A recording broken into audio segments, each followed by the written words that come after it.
Keduanya tak henti-hentinya dan sangat keras kepala, membuat mereka sangat sulit untuk dihadapi. "Ya saya, apakah dia melakukan sesuatu padamu?" Mulia Rahman memotong langsung ke pembicaraan Livia. Cukup satu ketikan jari kakeknya itu dengan sang mudah untuk mengirim militer kepada Farontan jika dia mengambil keuntungan dari cucunya dalam keadaan mabuk seperti itu. "Tidak, aku yakin dia tidak melakukannya. Sebenarnya kakek, kupikir dia memperlakukanku dengan sangat baik." "Oh itu bagus." Mulia Rahman meletakkan ponselnya, suasana hatinya cerah. Dia tahu dia pintar untuk mempercayai Farontan. Anak laki-laki itu mungkin memiliki latar belakang yang buruk dan terlibat dengan hal-hal yang tidak sepenuhnya legal, tetapi itu tidak berarti dia tidak dibesarkan dengan benar. Selama dia memastikan untuk memperlakukan Livia dengan rasa hormat yang layak diterimanya, maka mereka tidak akan memiliki masalah. Dia mengerjap karena perubahan nada suara kakeknya yang tiba-tiba. Dia sepertinya tidak marah lagi, dan jika intuisinya benar, dia tampak bahagia. "Apakah itu berarti kamu tidak marah padaku, kakek?" Dia bertanya padanya, suaranya dipenuhi dengan harapan besar bahwa dia akan lolos dari omelannya. "Aku akan melepaskanmu kali ini karena kamu berada di bawah pengawasan seseorang yang dapat dipercaya." Mulia Rahman tidak bisa menahan diri untuk tidak mengalah. Mendengar suaranya yang bahagia dan melihat betapa rajinnya dia mengikuti janji selama 1 tahun, aman untuk mengatakan bahwa dia tidak benar-benar marah padanya lagi. Lagi pula, dia tahu tidak realistis memaksa wanita dewasa untuk berhenti minum. Dia hanya ingin dia bisa mengendalikan dirinya sendiri. "Aku tahu kamu akhirnya akan melanggar janji cepat atau lambat. Aku tahu itu mimpi yang mustahil untuk memaksamu untuk tidak pernah minum, tapi aku harap kamu akan melakukannya dalam jumlah sedang dan berada di sekitar teman yang akan menjagamu ketika kamu minum."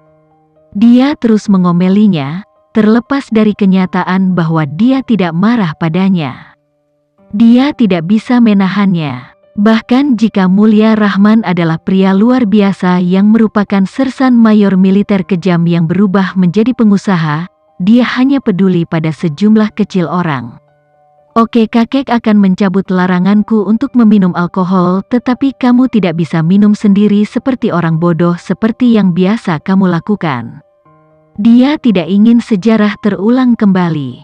Dan di atas semua itu, dia tidak ingin melihatnya pingsan di ruang tamunya, dikelilingi oleh botol-botol anggur kosong setelah minum dan menangis sampai tertidur di berita terbaru tentang hubungan cinta tercela beberapa bajingan.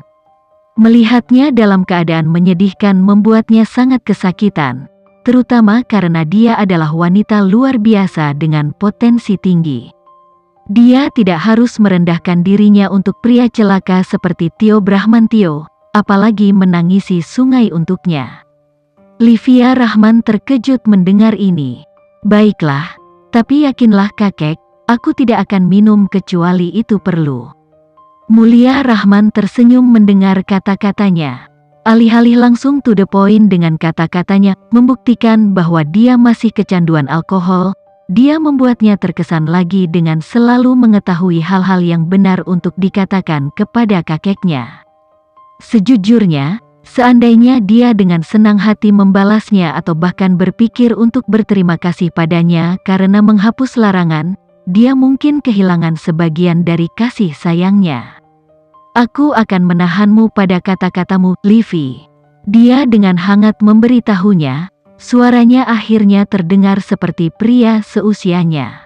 Dia tertawa dan berkata, "Lagi pula, saya manusia jadi saya tidak bisa memastikan bahwa saya bisa selamanya menepati janji ini. Tapi saya akan berjanji kepada kakek bahwa saya akan berusaha sekuat tenaga." Dia tidak ingin memberinya harapan palsu, jadi dia memutuskan untuk memberinya harapan yang realistis. "Tentu saja, dan aku mengharapkan tidak kurang dari itu." Mulia Rahman merenung. Pindah dari topik, "Apakah kamu sudah makan malam?" Dan itu dia, kakek yang menyayanginya lagi. Dia tidak akan pernah mengakui bahwa dia mencintainya atau mendiskusikan apapun yang menyangkut perasaan karena itu bukan gayanya untuk melakukannya. Kakek nenek seperti dia menunjukkan kasih sayang mereka dengan menanyakan apakah kerabat mereka sudah makan dan melakukan tindakan kecil seperti memotong buah untuk mereka. Dan karena dia tidak akan pernah melakukan yang terakhir, itu selalu memastikan dia cukup makan, terlindungi, dan dompetnya penuh dengan uang tunai yang tak ada habisnya. Beberapa orang akan menyebutnya memanjakannya, tetapi dia suka membenarkan bahwa itu adalah tugasnya untuk menghargai dia ketika orang tuanya tidak bisa melakukannya.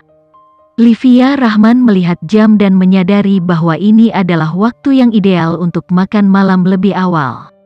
Saat itu hampir pukul 6 malam. Tapi dia cukup lapar setelah tidak makan apapun sejak sarapan.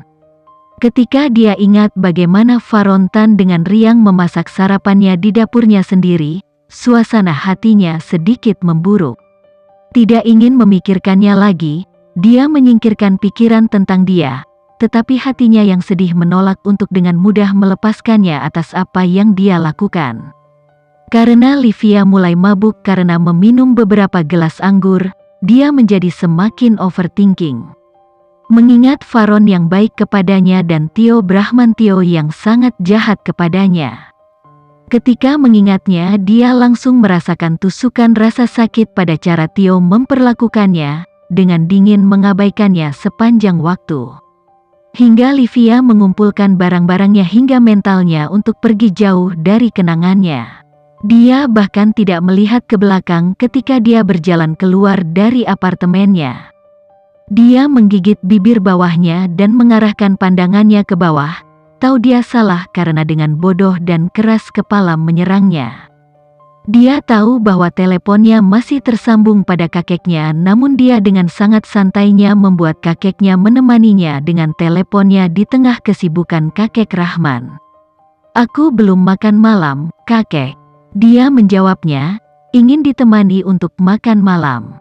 Mulia Rahman merasa suasana hatinya terangkat pada kata-katanya dan segera mengambil kesempatan itu. "Ayo makan malam denganku, aku punya reservasi di restoran tidak jauh dari rumahmu." "Reservasi? Apakah ada orang lain yang bergabung dengan kakek? Aku akan meminta Pak Sukri mengirim mobil untukmu. Bersiaplah dalam waktu 30 menit. Dan tanpa memberinya kesempatan untuk menanyainya dan berpotensi menolak tawarannya, dia menutup telepon. Livia Rahman mengerutkan kening saat dia menatap layar kosong. Untuk beberapa alasan, dia terdengar agak curiga karena tidak mengungkapkan dengan siapa mereka akan makan. Dia berharap dia tidak menjebaknya untuk kencan buta seperti yang disukai Ruby Tan. Itu mungkin hanya Pak Yudarta atau teman dekat. Dia mengabaikan kecurigaannya dan memutuskan untuk bersiap-siap.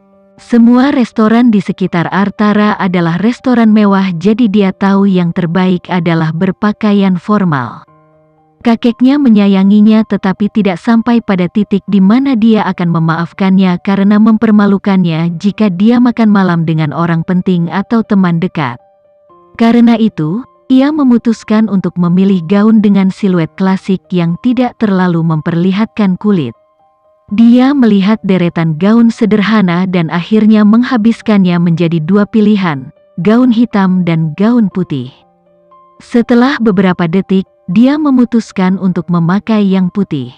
Yang hitam sepertinya lebih cocok untuk pemakaman daripada makan malam.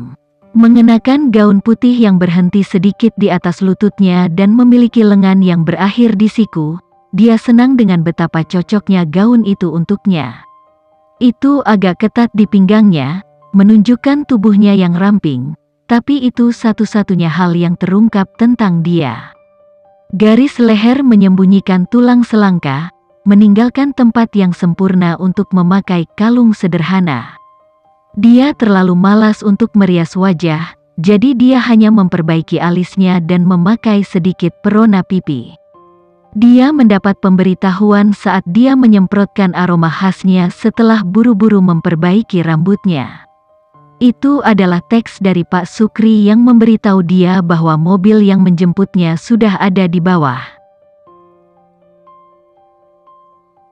Sekian dulu ya video kali ini, kita lanjutkan lagi videonya di lain waktu.